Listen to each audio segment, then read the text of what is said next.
Hello, everybody. Andrew Field here, back with some more of the latest news. On a side note, before I continue, I saw from a friend a really good idea that with my high school, we never were able to sign yearbooks for some reason because the school delivered them. Like, I don't understand why, but the school delivered the yearbooks the next year, so we never got to sign each other's yearbooks. And we actually were going to be able to this year, but as you all know, the pandemic happened and we were no longer able to. So, although it doesn't make up for it, someone had a really good idea of um, having like electronic yearbook signatures with a Google form that you could post on social media and then get some people to respond and you could print it out and put it in your yearbook. I think that's a great idea. And so I tried it and I got some really great responses. So I think that's a thing that you could definitely use and post it to social media, and hopefully you'll get some responses as well. Um, all right, to begin, cities like Minneapolis and Chicago, along with 10 other pretty major cities, banned the use of chokeholds. Saturday, June 6th, tens of thousands of demonstrators marched in Washington, D.C. Black Lives Matter that was painted in DC can be seen from space. Trump announced he ordered the National Guard to begin withdrawing from Washington, D.C., um, which is a very good thing. And I think the reason that he's doing that is because there's no reason for them to be there because the looters and all those people that were taking advantage of these protests are no longer a problem, at least for the most part, I guess. But so they're all peaceful, so he can't, you know, use them anymore, which is very good news. Barr defended using the use of like pushing peaceful protesters away before Trump's church photo op. Excuse me. Um, Protesters in the UK tore down a statue of Edward Colston, a slave trader, and threw it into the river. And that's a lot that they did to that statue, but I think it's a really good sign because we shouldn't have statues of slave traders and treat them well. I think that there's a bit of a distinction over things like I don't think Confederate flags should be around, like people using them, because that's like a sign of racism. I think that statues of the South. I think that like some of the Southern leaders during the Civil War, I think that could be a little bit different because the Civil War was a major historical event. So it's just capturing the memory because we care a lot about the founding fathers and they also a lot of them owned slaves. So that's basically like the same thing. I know it's not exactly the same thing, but I mean the founding fathers owned slaves too. So slavery was around then, slavery was around during the Civil War. I think that, to keep the Confederate flag in a museum, that's different, but the Confederate flag itself is a symbol of hate because the Confederacy literally left the United States of America to become its own country so it could still have slavery around. So that's a little bit different.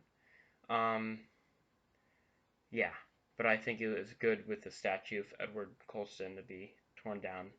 Chicago and New York City lifted their curfews, and the House Democrats unveiled legislation to combat police brutality.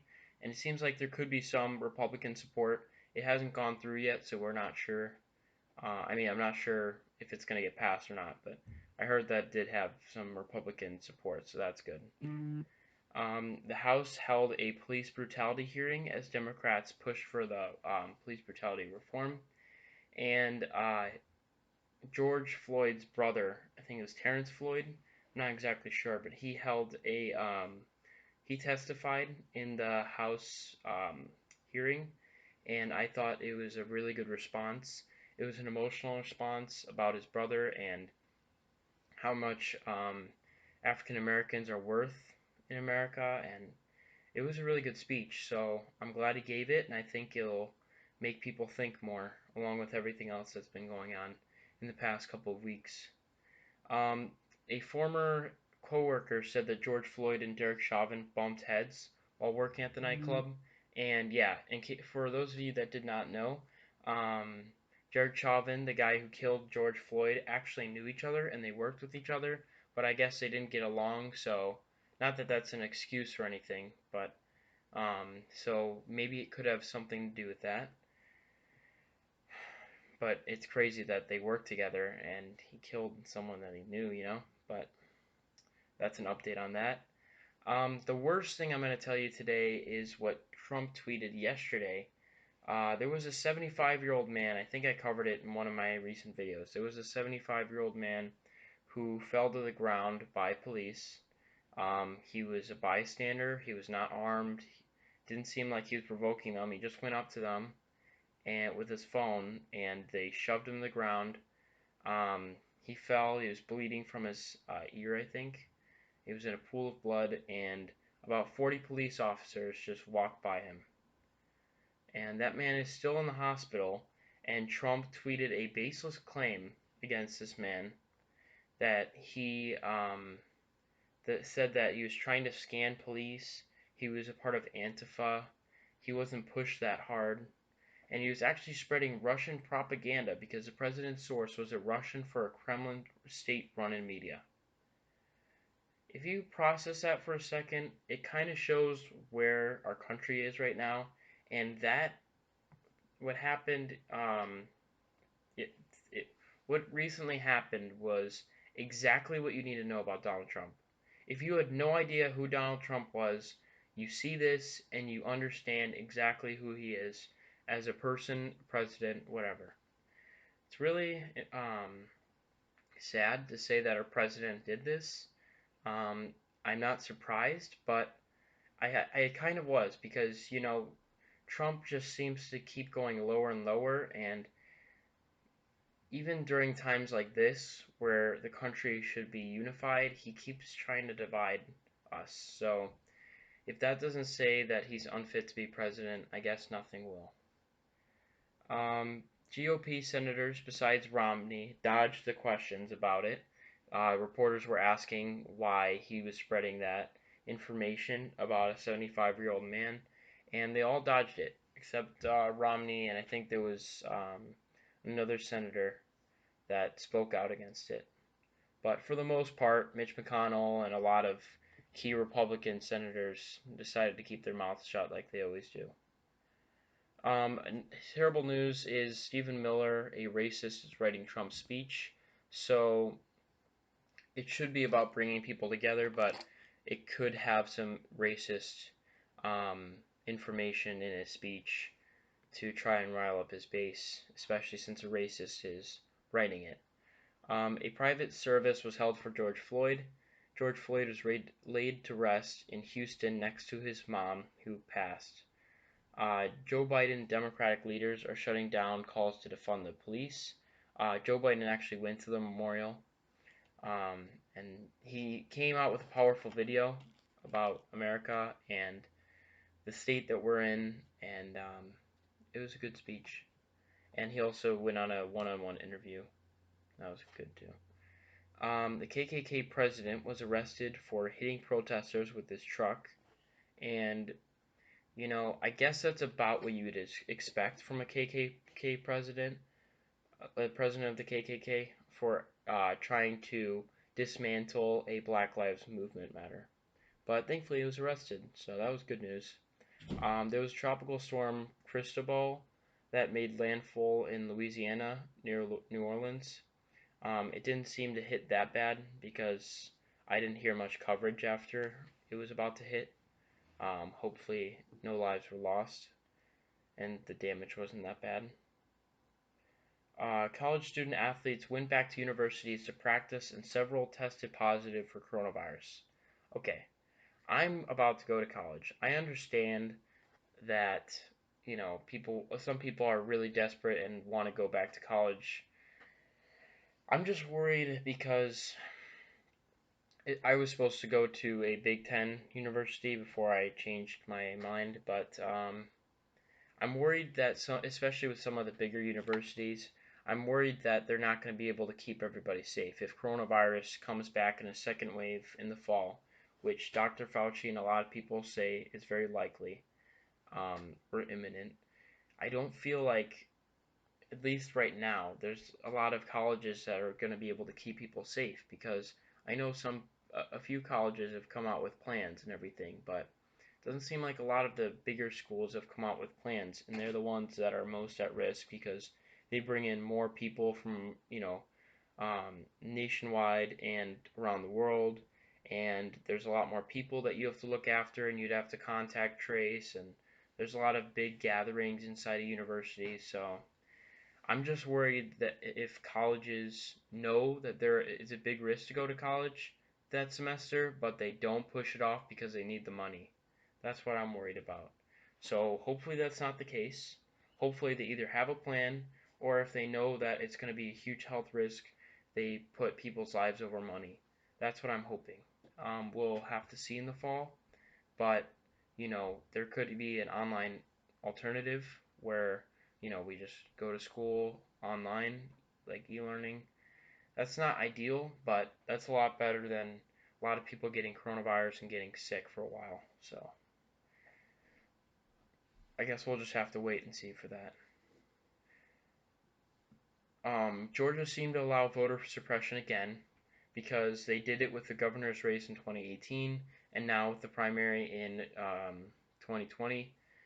They seem to allow voter suppression with black majority districts having voting machines that do not work. Um, there were also very long lines, and people had to wait. A lot of people said they had to wait 3 hours to be able to vote, and there were a good amount of people that just turned around and decided not to vote at all, which is really not something that we want. And this is what the Republicans want because they know the more people that vote, the less chance they have at winning. Iowa had a really successful primary. I know they didn't have a good caucus, but they had a really successful primary with their highest voter turnout, and the Republicans are actually trying to change that because that's a threat to them. And Trump and his goons are trying to talk against mail-in voting when they're all doing mail-in voting. It's hypocrisy at its best. In other news, coronavirus liability waivers are popping up at gyms, restaurants, and shops. I think that just shows that they're not ready and they know the risk, so they don't want to be in trouble. So they're putting it on the customers, which is really wrong. Gyms should no way be open right now. Gyms shouldn't be open for, I think, at least another month. There's too much cases. It's really unsafe. Shops, I mean, big shopping centers, probably not. Small ones, maybe, if they are able to, make sure that everyone's being safe. Restaurants, I saw, and I went to an outdoor restaurant and they seem to be very safe with less tables and, say to go inside, even if you go to the bathroom, you have to wear a mask, and they seem to be doing a good job. Um, Inside restaurants is kind of difficult. I think there'd have to be a lot less tables and all of that. So I don't think it's a good sign to have coronavirus liability waivers because then you're expecting that people are going to get sick and you don't want to be sued. So that's not good. But in good news, Pope Francis sent a message to conservative Catholics who are pro-Trumpers that racism is just as important as abortion. Natalie Portman, Legend, Lizzo, and The Weeknd were some of the people that called for defunding the police. Um, a poll found that 27% of Americans think Trump is a religious man, and that tells me that at least 20%, 27% of America is not very bright. That means that they are probably strong Trump supporters who believe everything he says. So a little over a quarter of America is very dumb. But I hope that, because I know, okay, so let's go back to 2016. Trump didn't win the popular vote. So there were more people that wanted Clinton than Trump, and that was all very divisive. But let's say that, like, 40 to 45% voted for Trump in 2016. That doesn't necessarily mean that he still has 40 to 45% of the vote. I think that over time, and especially with everything going on here, he probably doesn't have that kind of numbers still. Maybe it's like, I don't know. Well, it's definitely 27% because those are the only type of people that would buy his crap, thinking he's religious when he can't even hold a Bible the right way and can't name a Bible verse and never prays and all that. So, definitely 27% are Trump supporters. So it's between 27, I'd say like 35. Well, that means the majority can definitely go to the Democratic Party. So that's another good sign. Republicans urged Trump to not cut the number of U.S. troops in Germany, and it'd be a win for Russia. Wow, shocker. I just saw this actually half an hour ago. Breaking news that NASCAR banned Confederate flags at its events, and I think that's a very good sign. The company BP is planning to let go of 10,000 employees, 14% of its workforce, and this is from the pandemic limiting people's driving. Um, I think the problem with BP is, I think that I'm pretty sure they're investing in alternate, resources like cleaner energy. And I think that, if they put more into that than oil, then maybe not as many people would lose their job because then they would be able to, like, if they made, like, an alternate fuel source that's better for the environment, their main source, and they could switch to that, and that would help things out a little bit. And we really need to do that with climate change coming around the corner.